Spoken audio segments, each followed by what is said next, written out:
अपना घरे में से केहू गड़ जाता। तो अब पवन सिंह को रुकना नहीं चाहिए, किसी भी चीज का वेट नहीं करना चाहिए। इसको क्या बोलते हैं, ये राजन भाई आप ही बोल दीजिए जरा।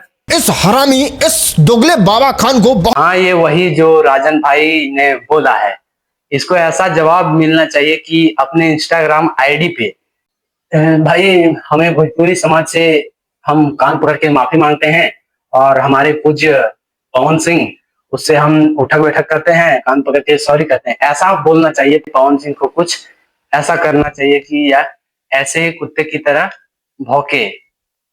बाकी पवन सिंह पर डिपेंड है, और वैसे विशाल सिंह तो रेलने वाले हैं, कुछ इंस्टाग्राम आईडी वापस आ चुका है।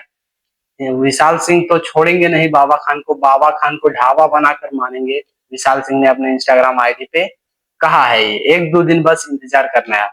और अब पवन सिंह को एक्शन लेना चाहिए, तो पवन सिंह के फैन हो तो सब्सक्राइब जरूर कर लेना। एक बार और राजन भाई क्या क्या कहते हैं इसको। इस हरामी, इस दोगले बाबा खान को